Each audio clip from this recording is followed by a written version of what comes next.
Bonjour la famille, comment allez-vous? Nous sommes en ce moment à... Eh bien, nous sommes toujours en Grèce, mais maintenant nous sommes exactement dans la région de Corinthe. Les Corinthiens. Vous avez peut-être lu dans la Bible le livre des Corinthiens.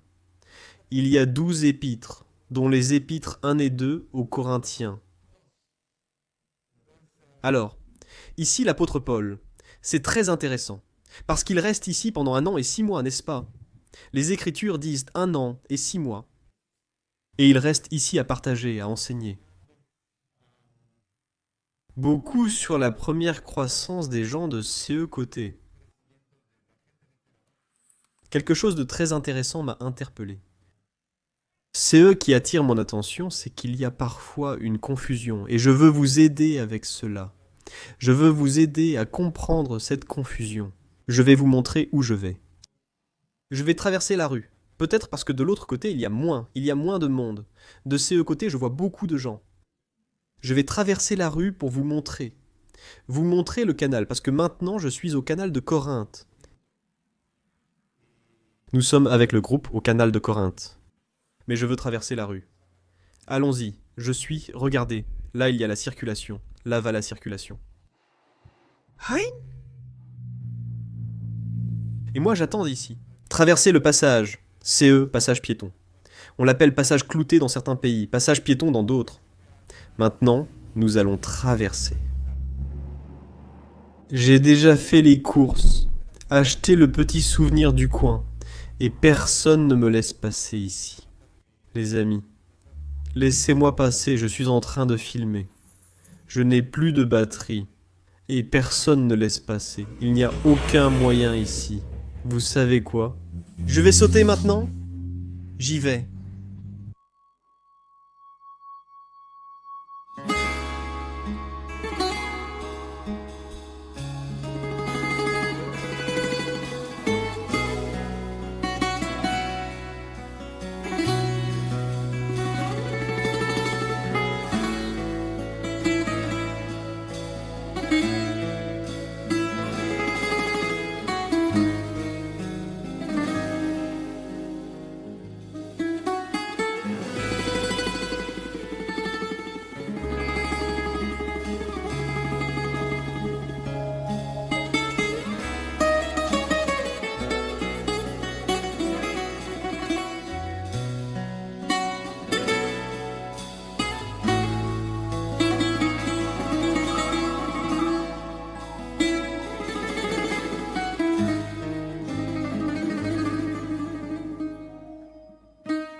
Comment allez-vous?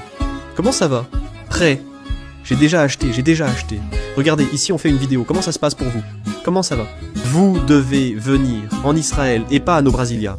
Pas à Brasilia. Non, nous parlons espagnol. Espagnol du Mexique. Pas le Mexique. Pas le Mexique. Pas le Mexique. Pas le Mexique. Pas le Mexique. Pas le Mexique. Non, pas le Mexique. Non. On dirait que le Mexique, c'est le plus célèbre. Donc tous ceux qui viennent du Mexique, on dirait qu'on ne parle que l'espagnol là-bas. Au Mexique? Eh bien, regardez, il me dit. Tu as l'air mexicain. Vous savez, personne ne croit que je suis né en Argentine à cause de la couleur de ma peau. Tout le monde dit non. Tu n'es pas argentin. Tu es soit colombien, soit mexicain, soit panaméen, soit péruvien. En plus, on m'a même dit que je suis je ne sais pas quoi, malaisien, tout sauf argentin. Argentin et israélien, c'est vraiment bizarre, non? Bon, écoutez, je vous dis que je suis originaire d'ici. Les blonds en Argentine, et avec tout le respect pour eux, sont tous européens. Les vrais, c'est nous, ceux de là-bas. D'accord, regardez, nous sommes ici. Voici le canal de Corinthe, 8 mètres de profondeur d'eau, 90 mètres de hauteur, là où nous nous trouvons debout en ce moment. De ce côté que vous voyez, dans la direction de l'eau, c'est la mer Égée. Et dans la direction complètement opposée, de l'autre côté, c'est la mer de Corinthe, les Corinthiens. C'était un port très important à l'époque antique, et tout le monde voulait conquérir ce port. Et il voulait le relier, et la façon de le relier a été de créer CE Canal. CE Canal a été créé il y a de très nombreuses années, et depuis lors. Remarquez que les embarcations peuvent traverser, mais c'est comme si elles se connectaient, c'est comme une voie étroite à double sens. Si un petit bateau est grand, il peut passer. Ici, il y a des yachts, ils peuvent passer. Mais celui de l'autre côté devra attendre quelque part, en attendant que les autres traversent. Il fait plusieurs kilomètres. Je ne me souviens pas exactement du nombre de kilomètres qu'il fait d'un bout à l'autre. Je vous laisse CE de voir. Vous pouvez chercher sur Wikipédia, mais je vous ai déjà donné quelques infos. L'important, c'est CE que je commentais ici. C'est le fait historique biblique. C'est CE que nous sommes venus parcourir, à enquêter dans cet endroit. Et c'est justement, à propos de l'apôtre Paul. L'apôtre Paul est venu ici. Il est resté 1 an. Nous avons dit 1 an et 6 mois à partager dans cet endroit à propos du message, à propos de l'évangile. Il a partagé dans ces lieux. C'est ici qu'il rencontre Aquilas, c'est ici qu'il rencontre Priscille. Ils étaient venus d'Italie. Ils exerçaient exactement le même métier que Paul. Ils étaient fabricants de tentes. C'est-à-dire que Paul a créé une association. Écoutez bien, ici je parle en termes d'affaires. Paul était homme d'affaires. Il travaillait et ne vivait pas seulement de l'église ou de l'évangile. Il avait 2 activités et recevait offrandes et aides. Et avec cette aide, il allait aider les églises qui venaient de commencer. Les premiers concepts de congrégation qu'il créait, qu'il commençait, et c'est à elles qu'il envoyait des lettres pour les encourager. À son tour, il leur envoyait aussi de l'argent. Par l'intermédiaire des frères de différentes parties du monde qui l'aidaient, afin qu'ils puissent faire parvenir cette aide à d'autres personnes. Alors Paul, étant entrepreneur, cherche un moyen de se connecter avec CES, 2 entrepreneurs qui faisaient exactement la même chose. Il crée une alliance et une nouvelle entreprise en partenariat. Là entre eux, une société. Et il reste 1 an et demi ici à Corinthe. Ici, la communauté commence à grandir, mais la communauté qui commence à grandir. Et c'est CE que je vous disais au début de la vidéo. J'essaye de vous aider à comprendre cela. Beaucoup pensent qu'il s'est fâché contre le peuple juif. Il a déclaré « J'en ai assez des juifs. Désormais j'irai vers les païens, plus vers les juifs. » Même si cela s'est produit à Corinthe, CE n'est pas le cas en général. Paul avait une clarté très établie. Il voulait d'abord cela pour le juif, puis pour le gentil, et prêcher l'évangile au peuple juif. C'est pourquoi ici, CE que nous voyons dans le livre des Actes, chapitres 16, 17 et 18, c'est une manière ou une forme répétée de prêcher l'évangile. C'était très systématique.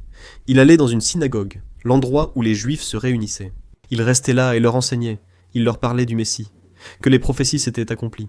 Et il témoignait de la façon dont lui, en tant que Juif, en tant que rabbin, avait accepté Jésus. Et c'est là que les miracles l'accompagnaient. Il affirme que chaque explication et enseignement s'accompagnait de puissance et de miracles. Ce n'était pas qu'une discussion, il y avait aussi des miracles. Cela s'est produit à Philippe, cela s'est produit à Thessalonique, cela s'est produit à Bérée. Ensuite, il doit aller à Athènes, y partager, puis se retrouve dans une situation très particulière, que je vais commenter plus tard, lorsque nous y arriverons. Nous nous dirigeons maintenant vers Athènes, à l'Aréopage et à l'Acropole, la grande ville. Et nous allons vous expliquer un peu de CE que nous allons vivre là-bas. C'est pourquoi cette vidéo va être très intéressante. Cela se trouve dans Acte 18. Mais avant cela, après cela, après avoir été à Athènes, il nous est dit que, chronologiquement, il vient à Corinthe. Et étant ici, alors il commence à prêcher aux Juifs. Il va dans les synagogues, il commence à partager avec eux. Il leur parle, il leur parle, il leur parle, il leur parle, il leur parle. Pendant presque 1 an et demi, il commence à parler.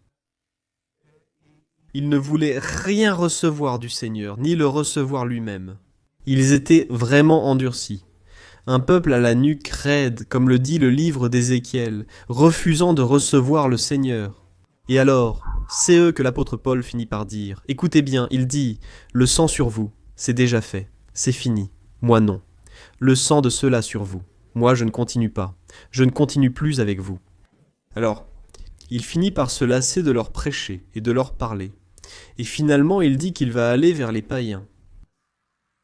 Beaucoup de gens croient que, à cause de cette version, ou de cette explication, ou de cette colère de l'apôtre Paul envers le peuple juif, c'est qu'il s'est complètement fermé. Et par conséquent, Dieu s'est fâché contre le peuple juif, et plus jamais envers le peuple juif. La réalité, c'est que l'apôtre Paul s'est effectivement fâché contre les juifs, mais contre les juifs de Corinthe. Pas avec les juifs du monde entier. Pas avec les juifs qui se trouvaient à Thessalonique. Pas ceux qui étaient à Bérée. Pas ceux qui étaient à Éphèse. La Bible dit qu'il part ensuite pour Éphèse, puis va en Israël, où il continue à partager. Il est à Césarée-Maritime, Israël. Après 2 ans en prison, il part à Rome pour être jugé devant César, car il avait fait appel pour comparaître devant lui. Mais ce n'est pas, et je reviens, et je répète, que le peuple juif a perdu le privilège d'entendre la bonne nouvelle. Seulement Corinthe, à qui il a tant donné de chance, il a finalement dit « c'est fini ». Il a cessé d'insister, et à partir de là il a dit « vous savez quoi ? À partir de maintenant, je vais partager avec les païens qui se trouvaient ici à Corinthe. » Les païens n'étaient pas sa priorité. C'est eux n'est pas qu'il ne s'intéressait pas aux païens. C'est eux n'est pas que l'évangile n'était pas pour les païens. C'est simplement qu'il était concentré à prêcher aux Juifs en dehors du territoire d'Israël. Pourquoi l'exil ? Qu'est-ce que la diaspora ? Mais alors, il a fait comme une parenthèse. Et ensuite, quand il est revenu, évidemment il a continué. Il a continué à prêcher aux Juifs. Pas seulement à Éphèse, mais aussi en Israël et ailleurs dans le monde où il lui apparaissait. Nous d'ici, nous allons aller à Corinthe, la ville antique, l'endroit de l'Agora, la place principale, le lieu où il a partagé avec les gens là-bas, où il a partagé avec eux tous. Je vous montrerai cela dans une autre vidéo. C'est eux que nous avons pour continuer à apprendre ici, dans tous ces territoires, lors de ces voyages si spéciaux à travers les terres de la Bible. Comme vous pouvez le voir, ces petits ponts bougent complètement. Tout bouge, parce qu'il y a des véhicules qui passent ici, et c'est comme une sorte de métal qu'ils ont mis tout autour. Aluminium. Je ne sais pas trop qu'est la tôle, mais je vais tourner la caméra. Oui, je vais traverser la rue à nouveau pour que vous puissiez voir un peu de l'autre côté du canal. On y va. Bon, ici je dois encore traverser la rue, mais celle-ci est plus facile. Moins de personnes viennent de CE côté que de l'autre. Regardez CES robes. Pour les femmes qui aiment trop les robes. Qu'elles sont jolies, jolies. Bon, je vais traverser.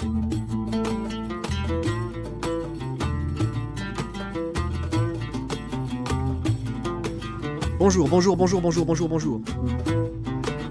Une partie du groupe continue de tourner par ici, en faisant partie des photos. Nous avons mis environ 20 minutes ici pour prendre des photos du canal et tout ça. Regardez, c'est là. Maintenant. Nous avons vu les deux côtés, voilà. Nous avons vu le côté de la mer Égée d'un côté, et celui-ci c'est de l'autre côté. La mer de Corinthe, et voici le canal de Corinthe. D'accord. Quelque chose s'est passé là-bas. Je l'ai raté, nous l'avons raté. Viens voir. Il y a du mouvement dans l'eau, comme si un moteur était passé par là. Il doit être juste en dessous de nous maintenant. Bon, famille. On continue. On part maintenant vers l'ancien Agora. Ici, allons-y. Comment ça va la famille ?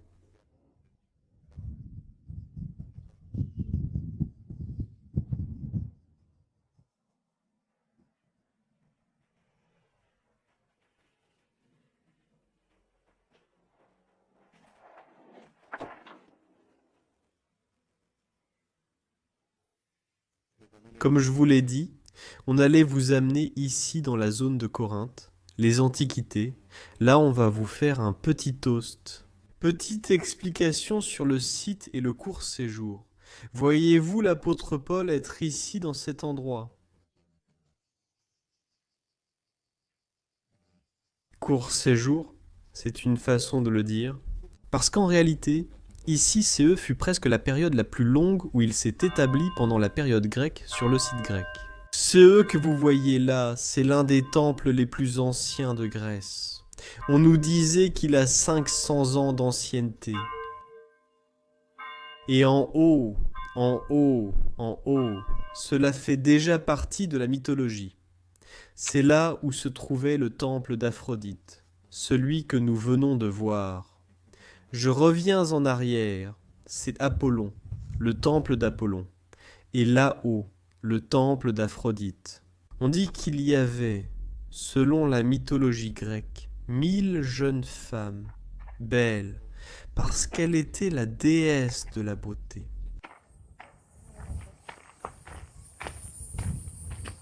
Et ici, maintenant, plus tard, nous allons continuer à marcher par ici. Nous allons arriver à la zone de l'Agora. L'Agora est la place principale où toutes les personnes se réunissaient et où l'on enseignait. Et bien sûr, c'était l'endroit où notre respecté apôtre Paul partageait avec les personnes. Nous allons avoir un court moment d'enseignement biblique. Et nous continuons à vous enregistrer.